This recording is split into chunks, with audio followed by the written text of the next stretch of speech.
Each of our series is going to be presented or introduced by one of our members that has some history with the nonprofit. And our premiere event will be introduced by Mr. Hill. So I'm going to turn it over to Mr. Hill and Robbie Gill of the YMCA. Thank you both for joining us. Mr. Hill. Hey, well, thank you, Rob. It's a pleasure to be able to say a few words about Robbie. I always think of Robbie as a problem solver. I tend to say he's a mountain mover. He never saw a problem that he didn't want to tackle. If something comes up in the community that he thinks the Y can help, Robbie jumps in. As an example, a few years back, a couple of young boys blew into his office and said, "We want to join the Y." And Robbie said, "Okay."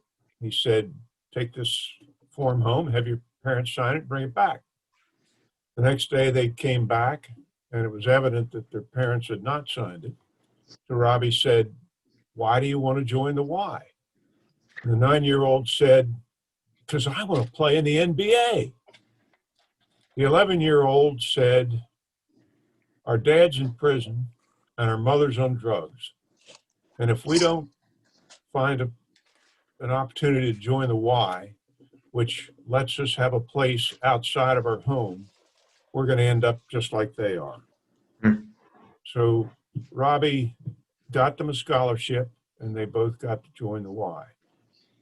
Problem solved, mountain moved.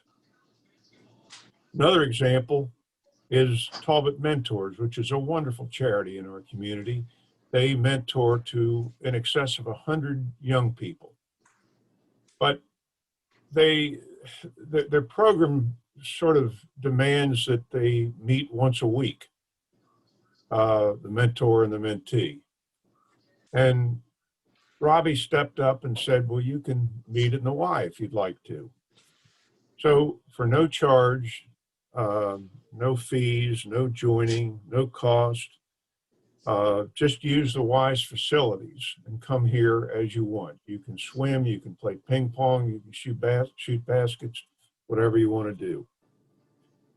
Another problem solved. The Civil Air Patrol, I guess a couple of years ago, wanted to start a chapter here, but they had no place to meet. And Robbie heard about it and he reached out and he offered the Y as a place for them to come and have their meetings.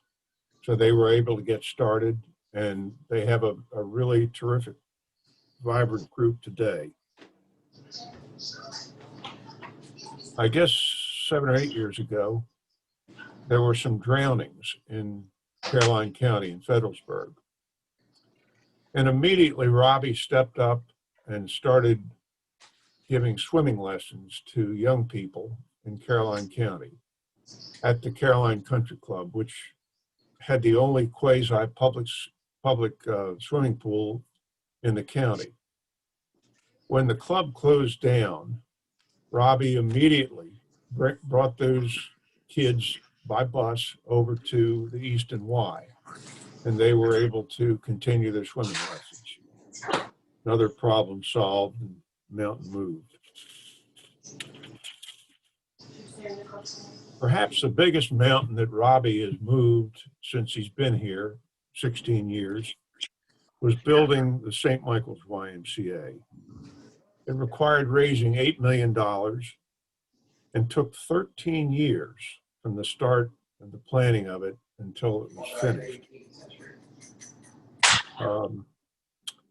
Actually, it was completed in June of 2019, but laws had to be passed in Annapolis. A lot of things had to be done in order for the Y to use the school property in St. Michael's. It was just a huge job. Today, it is the only combination YMCA senior center in America.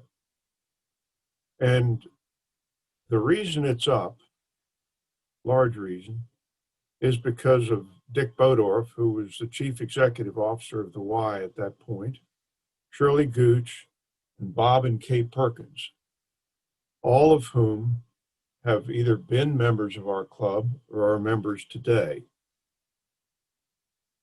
So the point is, TCC members had a big part in getting that Y built, and we thank you all for it.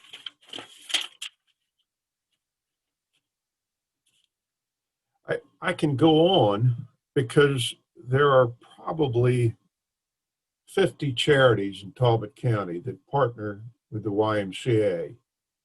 But you get the idea. And Robbie has taken this same concept of solving problems from the Chincoteague Y down at the bottom of the lower shore, all the way up to north of Kent County on the top. When Robbie moved here, or came here from Houston in 2004, there was one YMCA building in Talbot County with about 5,000 members. Today, the YMCA of the Chesapeake oversees 11 facilities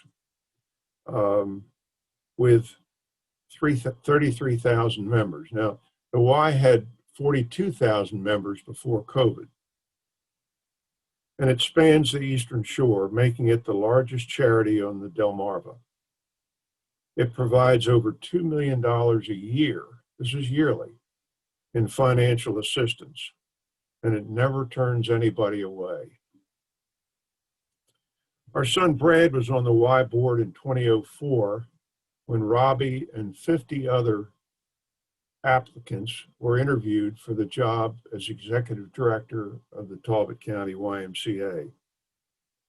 All were asked their objective, and most said it was to become a CEO of a YMCA. Robbie put as his objective, quote, to glorify Christ through the YMCA movement. And repeat it, to glorify Christ through the YMCA movement.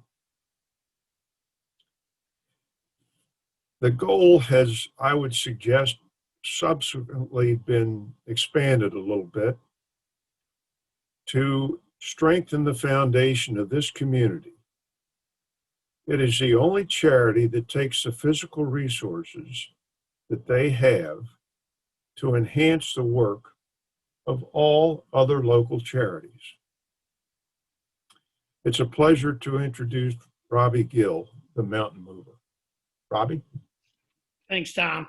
I appreciate you guys. Hey, Chris, that's my pickleball buddy there. It's so good to see you guys, and I know most everybody here, and I want to thank you for taking the time. Talbot Country Club is special to me for a couple reasons. Number one, my sister actually got married there years ago. She ended up went to college in Charleston, married a guy from Baltimore, and when they were looking for a place to get married, we were living over here, and so they got married at the country club. And then, of course, the country club has hosted so many events for the YMCA over the years, which has just been a tremendous blessing. But I will tell you, my relationship with the country club got off to a bit of a rocky start, and I'll share a quick story. So when I moved here in the end of 2004, I was invited to play golf in January with Bill Jones and Tom Mitchell and Joe Rue. And we went out and played, and I just played terrible. It was January, and I hadn't played in forever, and it was super embarrassing. And I remember Ted Lewis giving me a pretty hard time about it.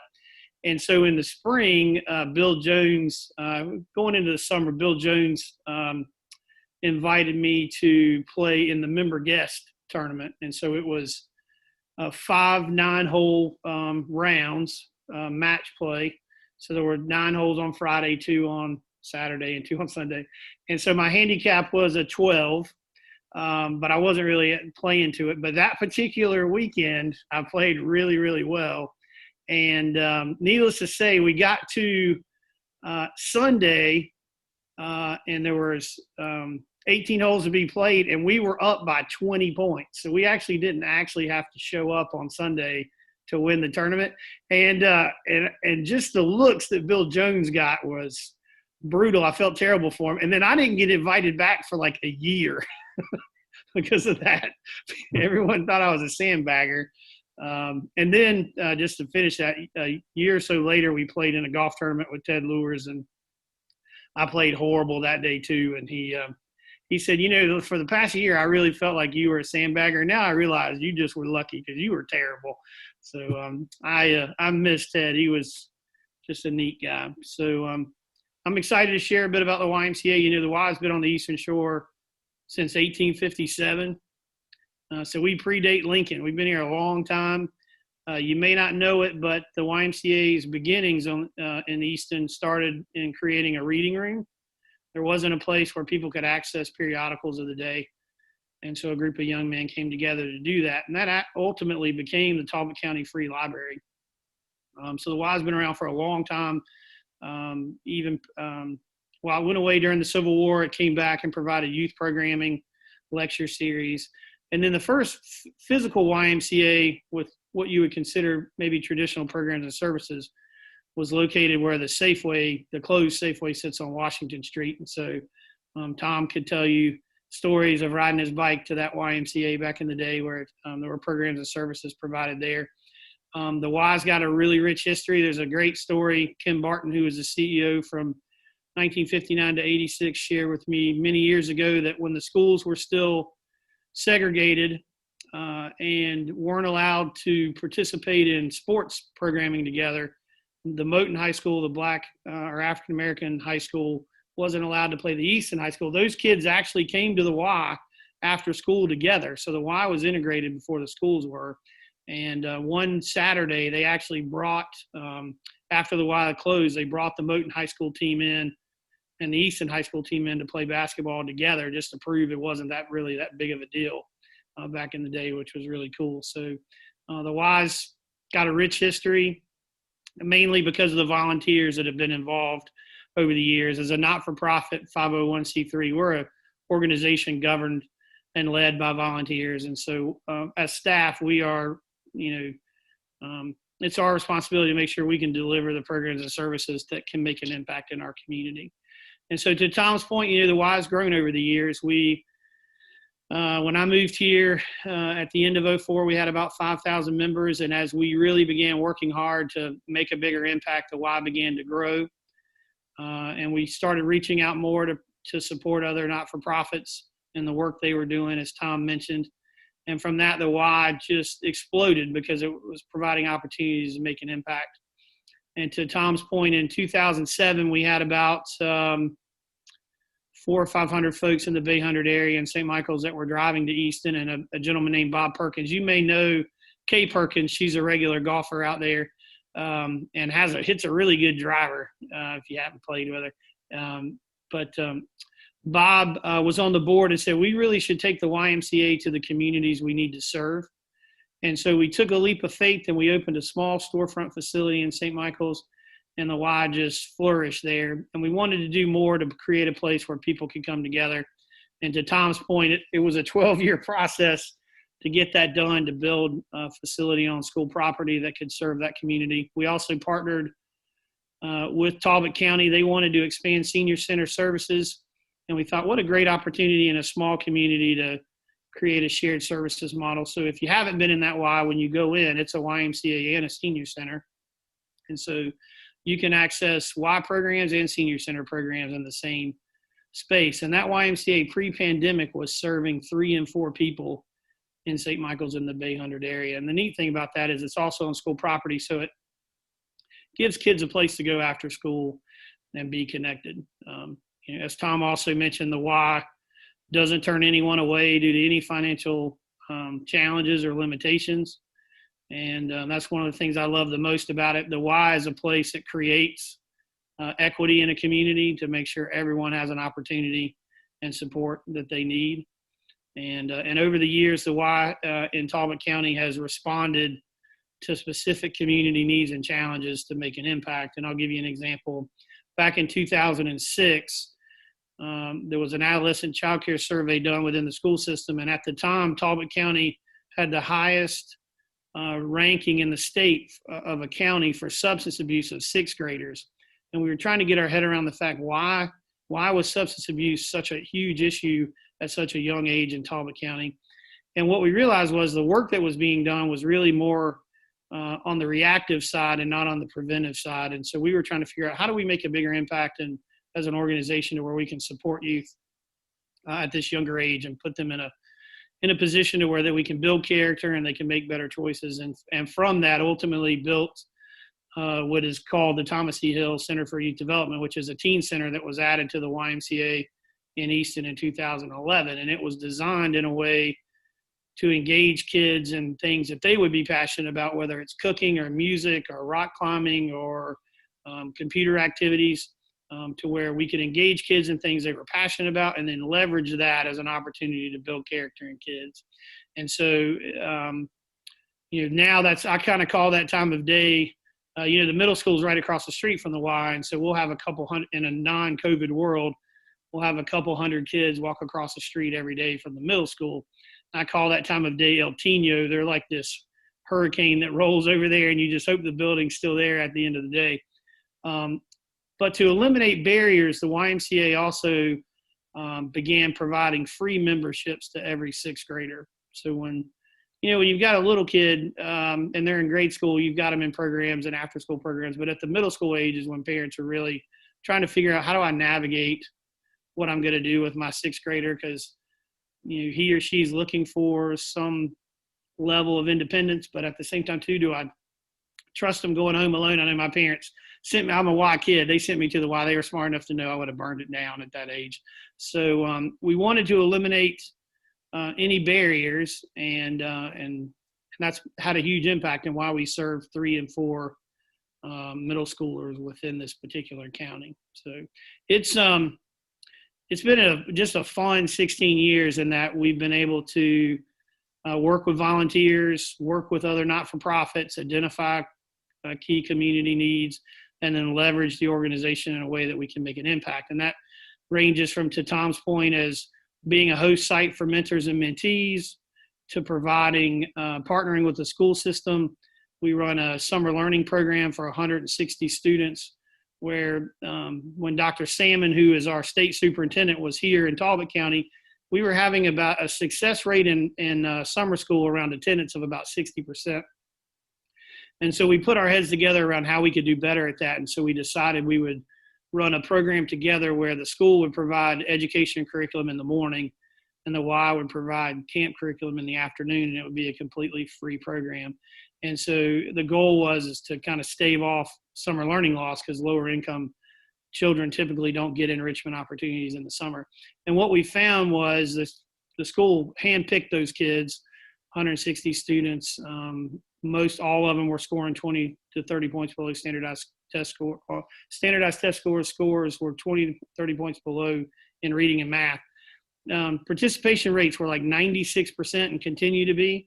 And all of those kids testing out weren't losing any of what they had learned throughout the school year. And so it's a good example of ways to partner and collaborate, as well as our Camp Lazy Day summer program for special needs students as well. And so what I love about the Y, and why it's a great organization to volunteer for if you're looking for opportunities, is it is very entrepreneurial in spirit. So they say if you've seen one YMCA, you've seen one Y. You can you leverage that organization and the resources it has and the talents that it's got to make an impact in any way that you want. So to Tom's point, when we had 3 boys, Haitian boys, that drowned in the Marshy Hope Creek back in 2012 in Federalsburg, our YMCA decided to jump in and figure out how we could make an impact. And so we began we did a water safety program at the country club in Caroline County.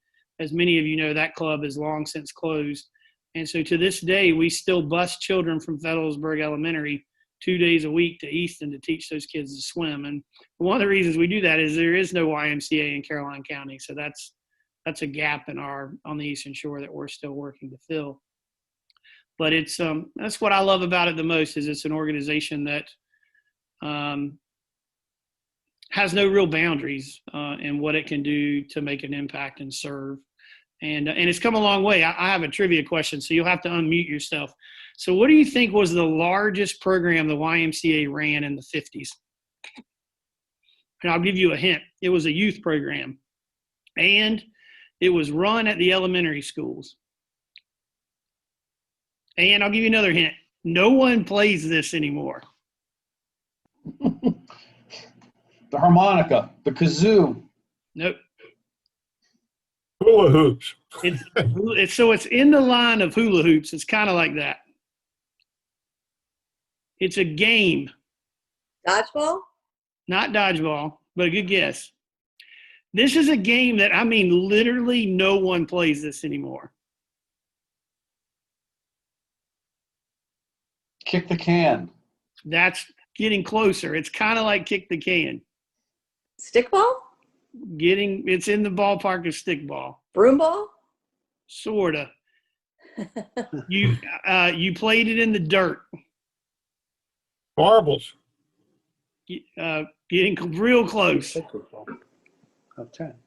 Kickball? It's kind of like marbles. What's a game like marbles? Jacks. Jacks. Jacks. So literally the YMCA director traveled from elementary school to elementary school, hosting jack tournaments and teaching kids how to play jacks. That was the largest program that was run in the 50s by the Y, which is pretty cool. I guess the other thing I would just quickly add to is, to Tom's point, one of the things that I think is really unique about the YMCA is the Y is outside of not-for-profits that are built around creating funding mechanisms like the United Fund or Midshore Community Foundation.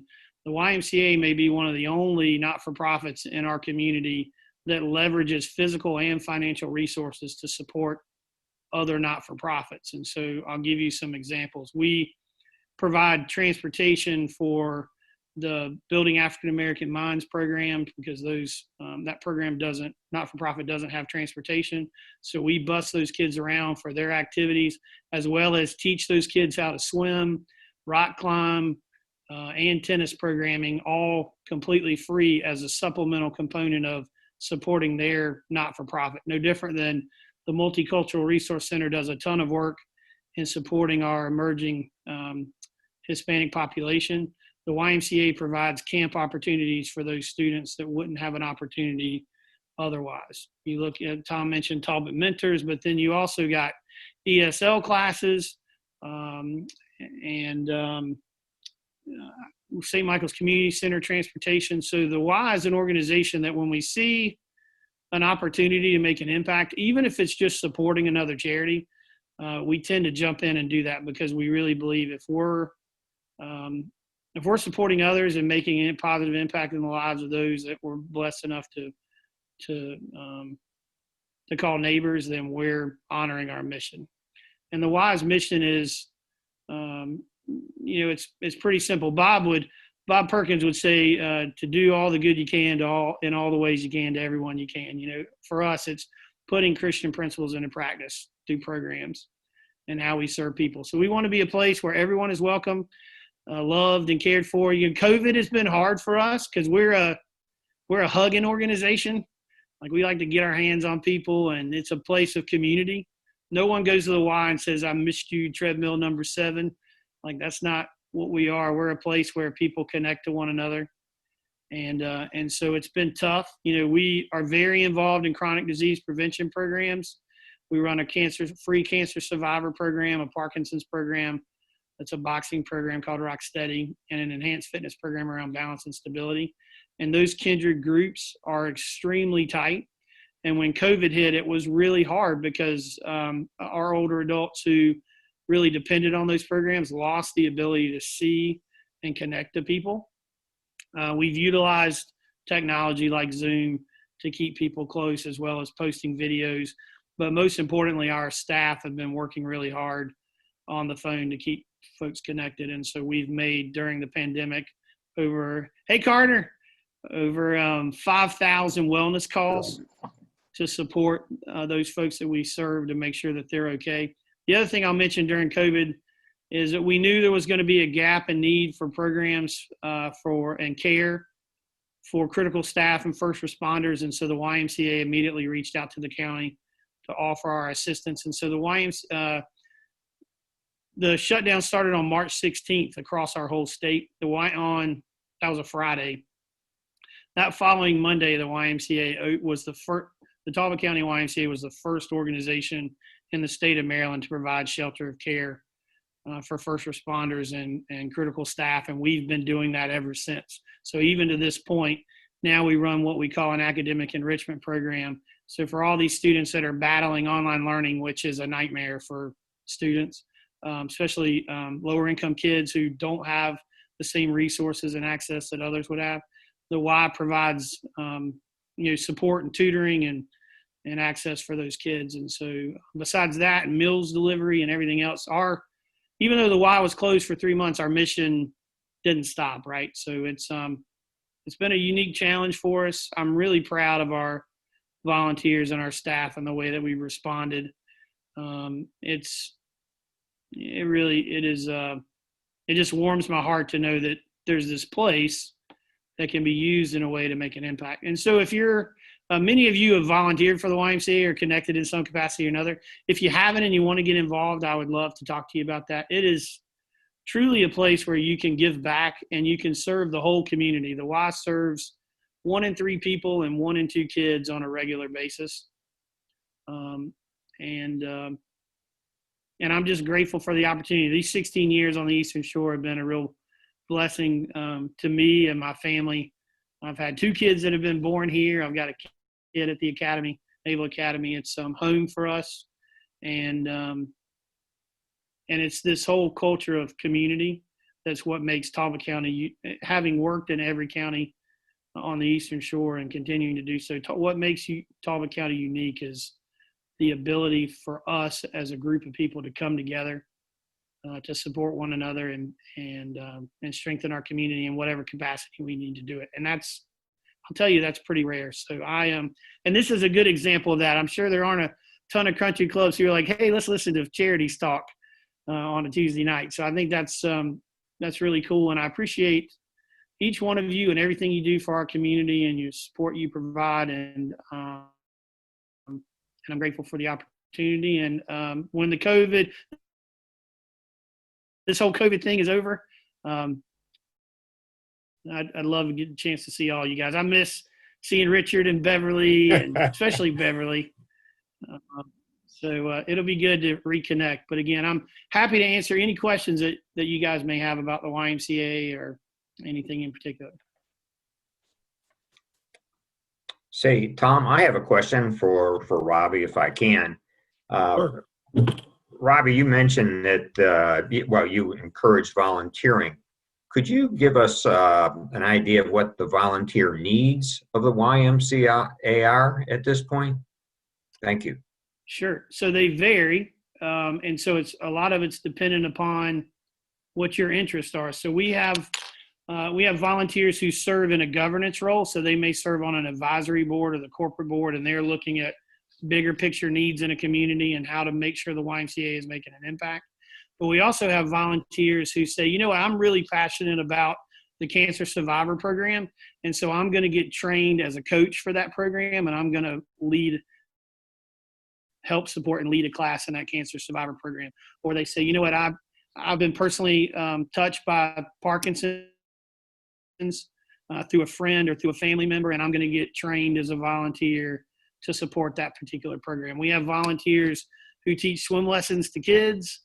We have volunteers who tutor. We have volunteers who coach sports teams. And so you have a variety of ways to get involved. I think part of it is figuring out kind of what your passion is and where your interests may lie, and then connecting those to opportunities to serve. So I hope that helps.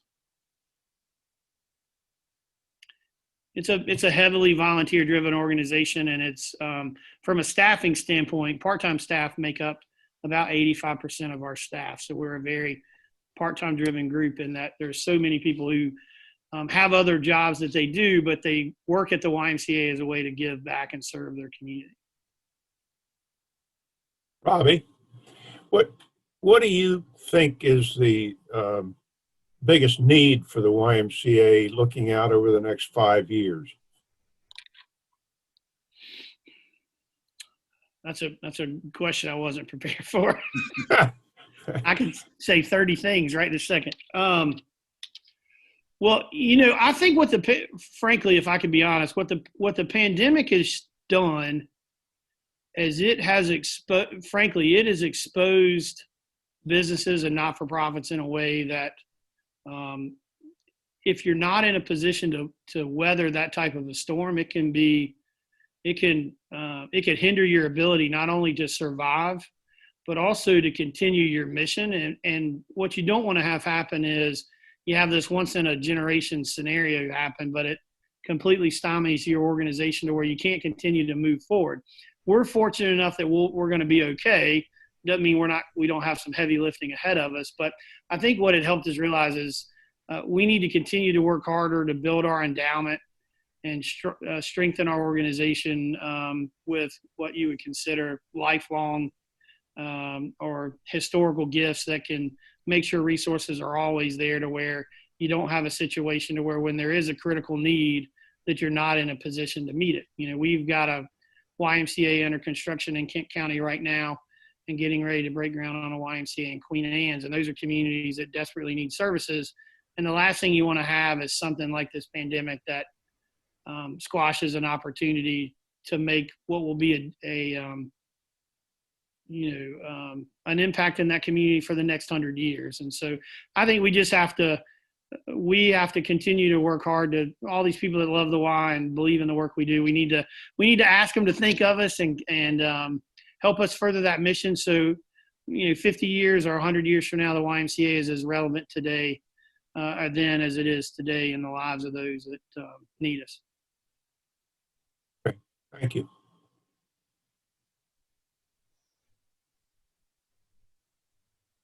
Mr. Bodorf, you don't have a softball you want to throw at me? I was going to What's ask your you golf about handicap the, now? modest 10-year project that you have going on in Queen Anne's County, but you stole my thunder on that. But it might be worth talking about some of the difficulties that you encountered there too, because they're every bit as difficult as what you encountered in St. Michael's. Yeah, nothing good is easy, right? So I think what we've learned over the years is patience and persistence and belief in if we're doing the right thing, it'll work out is key. And, Queen Anne's County, as an example, it took us 10 years and 3 sets of commissioners just to get land donated, which every time we would get close to the land being donated, every commissioner would lose their seat in the election and we would have to start all over again. And so we worked on that from 2005 to 2015. And then finally the land was donated. We opened a storefront 30 days later. The Y grew from 300 members to over 2,500 within about an 18-month period. We were partnering with the Gunston School and the Yacht Club to provide camping programs and started working on a plan to build a Y. The other thing I'd say is building a YMCA in today's world, especially in a bigger community that's going to cost $14 million is a heavy lift. And we hadn't really identified what that model would look like, but over time, plugging away and working at it. And frankly, the Perkins YMCA in St. Michael's created some momentum for us there because then Queen Anne's County said, wow, that senior center model is really amazing. We don't have a senior center in Centerville. Can we do that there? And we said, yeah, we'd love to do that. And so we started figuring out what that looked like, and that brought some resources to the table. And we connected to an angel gift that kind of $2.5 million that sparked some more interest, and then got a $5 million gift. So we've raised right at $10.5 million right now, and plan to break ground on that in the late spring. But to Dick's point, I can remember going to meetings talking about the need for a YMCA within the first 2 months of moving here 16 years ago. So sometimes it's really difficult like that. And then you always laughed and joked I wanted a softball one day, just an easy one to hit out of the park. And that's what Kent County is. They saw opportunity and needs there, and we were fortunate enough to connect to a donor who is contributing 80% of the funds to make that YMCA possible. So I think what is maybe most encouraging is just how much people see the YMCA can make a positive difference in their community, and that they believe in us. And so that's that's humbling and nerve wracking too, because we have to deliver. But it's the only reason as staff we get into this work is to try to make a difference in the world, and for volunteers like Dick and Tom and Beverly, who served on the board, and Carter, who's coming on the board. Like, we just work our butts off just to make you guys proud. That's the only reason we really do the work, is because it's a chance to we feel a calling to serve and work really hard at it. So I think you just, when you know there's a need there, you just don't let it go very easily, and then hopefully over time God opens a door or two and it happens. And so that's what has happened so many times in so many communities. So we've still, as I said, we still got a lot of heavy lifting to do. Can't tell you any way that we're going to pull off Caroline County yet. It's just not our time to do it, but at some point we will. And that's a community that's lower income and desperately needs us. But we'll figure that one out too. So I'm excited about what the next, to your point, Tom, 5 years looks like for the YMCA. We're really we're in that ugly teen stage, I believe, as an organization. We're a little gnarly and not as cute as we once were, but man, we're going to be good looking here in about 4 or 5 years. It's going to be good stuff. Robbie, it's Yes, ma'am. Beverly. I just want to say you and Bob Perkins taught me what it's like to be involved with a wonderful organization and how much you want to give to that organization in many ways. And I just want to thank you for all the years you've been here and taught us all, and keep teaching us. We don't want to lose you. Well, I learned from you guys. That's maybe the greatest gift for me, is in the role I'm in, is getting to work with volunteers. It's just an incredible blessing. And it's frankly the strength of our organization for sure. Definitely. Thank you. Yes, ma'am. You guys are great. I want to thank everybody for joining us. What a magical message you had, Mr. Gill. Makes me proud to be part of the community. We definitely want to have you back. We had 18 signed up today. So I recorded this. So I'll be putting this up on our website and making sure that there's more views. We'd love to have Robbie back, maybe in 6 or 7 months, as we continue the series. Certainly an organization that has impacted the Eastern Shore in such a beautiful way. So I'm glad that I had the opportunity here. I look forward to our next series in January, February, March, April, and May. We're booked solid, and I'll see everybody soon. See you at the club. Thank you for joining us. Remember, every second Tuesday at 5:30, our Community Partnership Series. Mr. Hill, Mr. Bodorf, especially Mr. Gill, thank you. Thank you very much. Great seeing you guys. Thank you, Robbie. Bye-bye. Robbie, Video. take care. Bye-bye.